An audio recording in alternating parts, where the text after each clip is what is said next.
kami dari kelompok 2 akan menjelaskan atau menjabarkan tentang trik bagaimana cara mengerjakan soal structure dan written expressions dalam TOEFL test, karena biasanya dalam soal structure dan written expressions ini dikenal dengan soal-soal yang sulit dan sulit untuk dimengerti bagaimana cara menentukan jawaban yang tepat.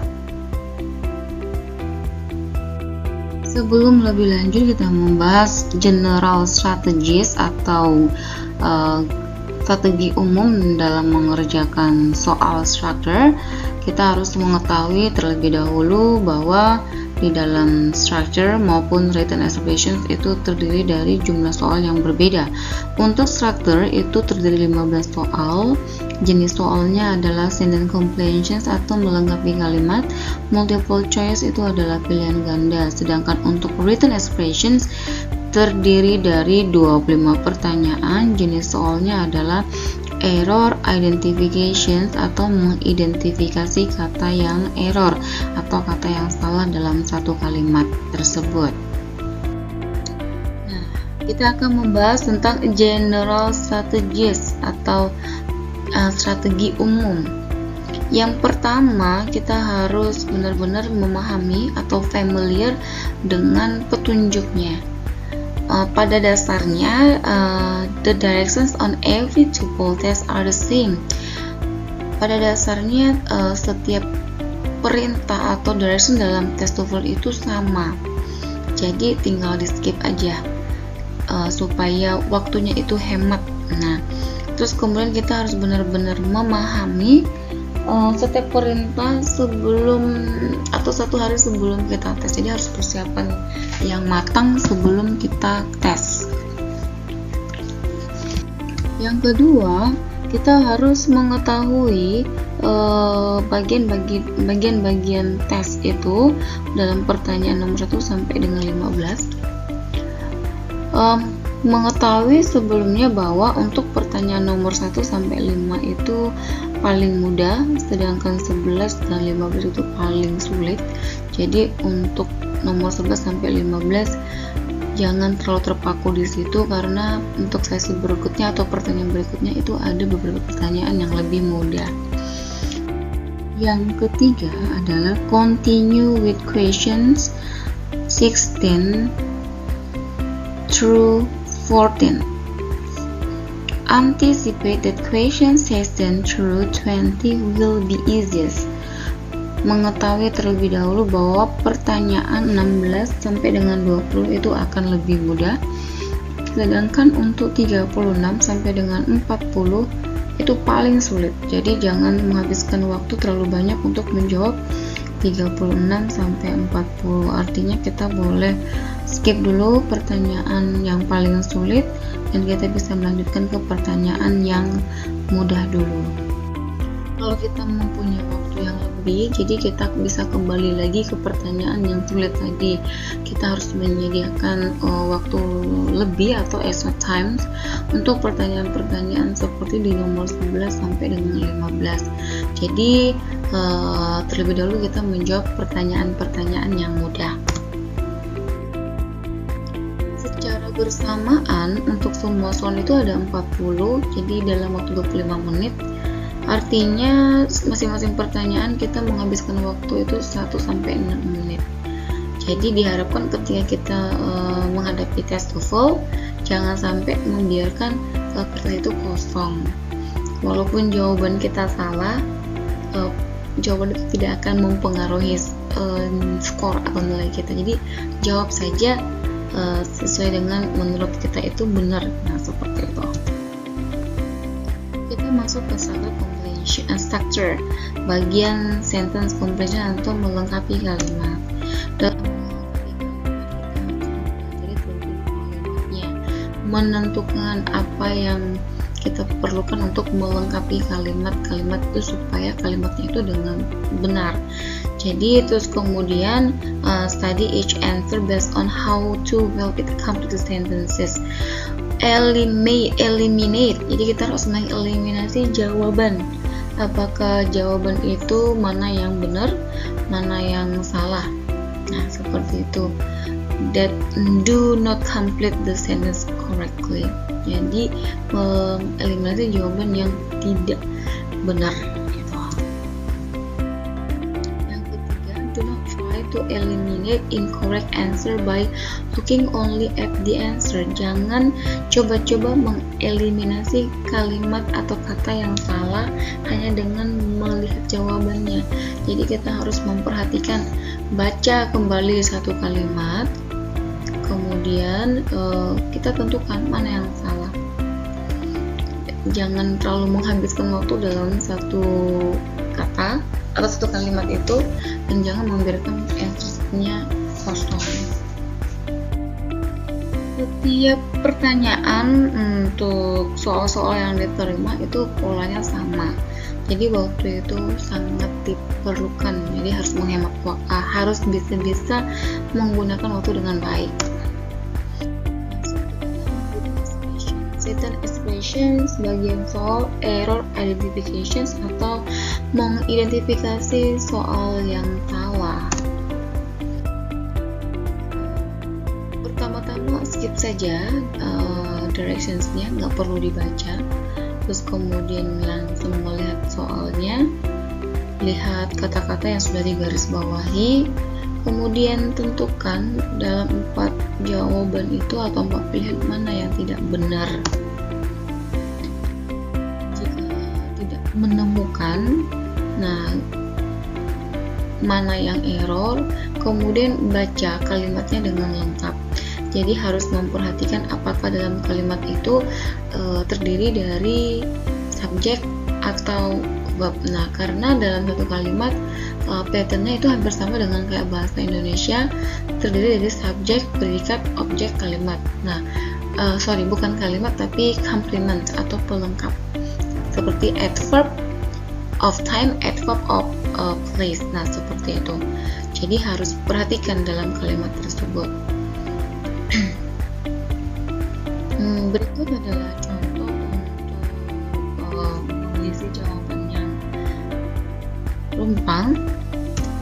Saya sudah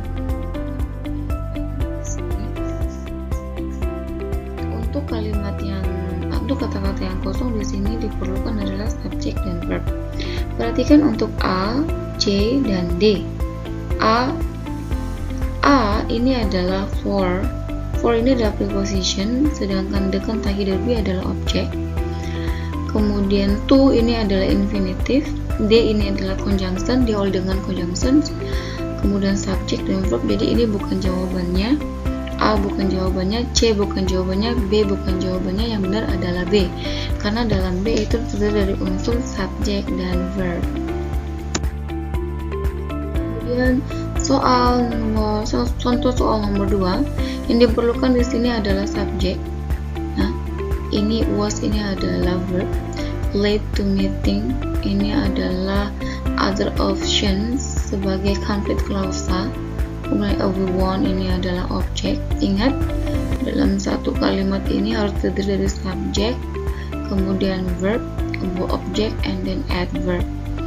Jawaban yang benar adalah that he. A.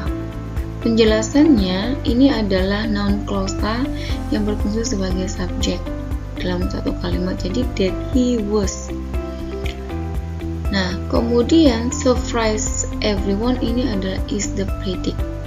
Seperti itu. Jadi jawabannya adalah that he.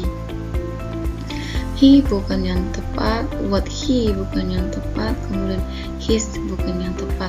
Karena ini adalah kalimat noun clausa. Noun clausa itu subjek diikuti dengan prepositions di awalnya. Soal nomor 3. A dolphin along with whales, a mammal. A dolphin ini adalah singular subject, along with whales ini adalah complement. Jadi yang kita perlukan di jawaban sini adalah verb. A mammal itu adalah objek. Penjelasannya ini adalah dari sini ada jawaban is, are, were, have been. Singular subject. Singular subject yang benar adalah is. Jadi jawabannya untuk singular subject adalah is. Kemudian untuk error identification, ingat kembali dalam satu kalimat itu terdiri dari subject, verb, object, kemudian adverb. A traveler ini adalah subject, fuller, noun, ada s-nya. Terus kemudian could adalah modal verb. Got ini adalah verb. From New York to Philadelphia ini adalah adverb. Kemudian today's ini adalah adverb. Jadi subject, verb, object, and then adverb. Nah, di sini sudah benar patternnya. Tapi kita lihat mana kata yang salah. Setelah could itu selalu diikuti dengan verb base atau modal verb itu selalu diikuti dengan verb 1 atau verb base. Sedangkan di sini bukan verb base, ini verb kedua dari get. Jadi jawaban yang salah itu adalah B. Each of students. Each ini adalah singular subject. Submitted ini adalah verb, disebut dengan verb participle. Kemudian their assignments ini adalah object, on time ini adalah adverb. Subject, verb, kemudian diikuti dengan object, ini adverb. Nah, untuk singular subject, verbnya pastinya has, bukan have. Jadi yang salah adalah B. Selanjutnya contoh soal nomor 3. The teacher told we to prepare for the exam. Di sini saya sudah menyilang kata we. Untuk nomor B, kenapa saya menyilang kata we? Di sini ada penjelasan setelah verb like tell. Tell ini adalah verb 1 dari told.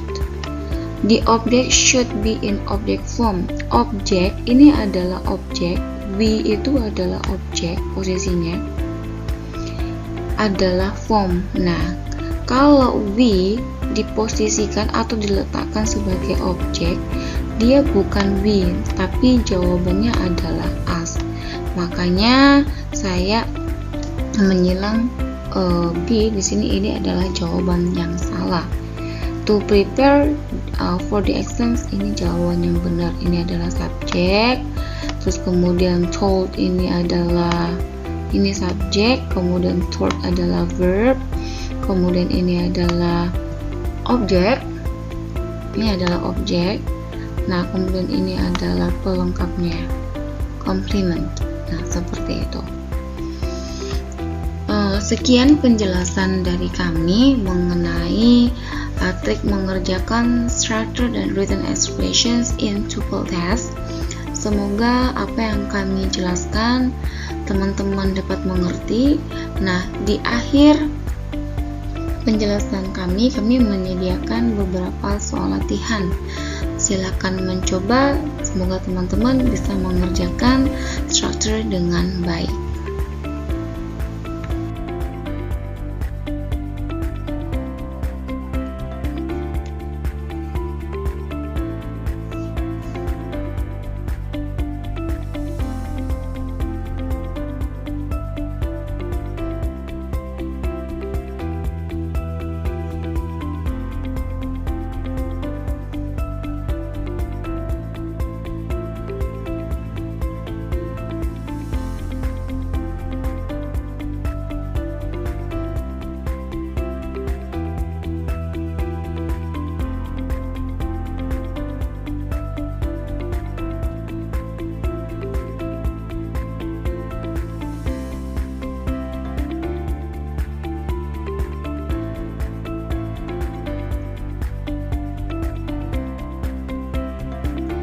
Ini adalah jawaban dari latihan soal yang teman-teman kerjakan. Terima kasih atas perhatiannya. Semoga apa yang kami jelaskan untuk latihan structure dalam menyelesaikan tes TOEFL bermanfaat bagi teman-teman semua. Terima kasih. Assalamualaikum warahmatullahi wabarakatuh.